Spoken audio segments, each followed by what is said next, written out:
What is half a page of scribbled lines really about? Half a page of scribbled lines is a metaphor for what this channel is. These videos are the scribbles left behind by someone who spent decades watching the world, seeing patterns, asking questions, and trying to make sense of why some nations rise while others collapse. I didn't always think this way. I started as what you might call a proto-MAGA believer. I swallowed the entire American narrative, American exceptionalism, the shining beacon on a hill, the greatest nation on earth. Then I left America and realized that every country believes it is the best, but not every nation can be the best. And where does the US lie on any scale? 50 years of globe-trotting, first in the US military, then as a seaman, changed my view completely. The more I saw of the world, the harder it became to believe the story I was raised with. What I found was sobering. America, once my measure of greatness, is probably not even in the top 40 nations to live in. Worse, it's heading in the wrong direction, getting worse and not by a little bit, while most of the world seems to be heading in the right direction. So I started asking why. The answer I found wasn't simple, but it was illuminating. Nations move in cycles, philosophical cycles, not just economic or political ones.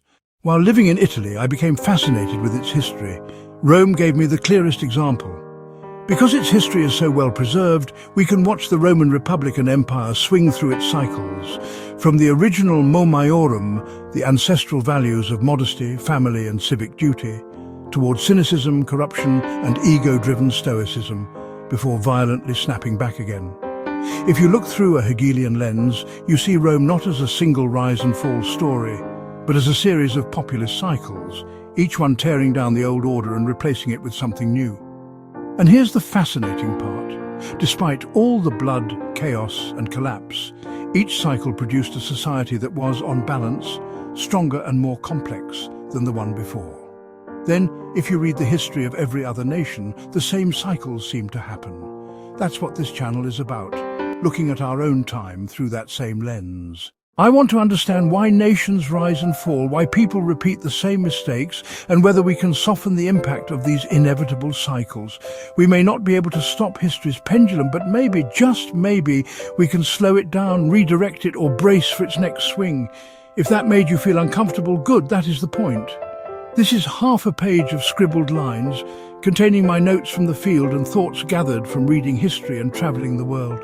And this is our chance to figure out, together, whether we can break the cycle or at least reduce the impact of those cycles.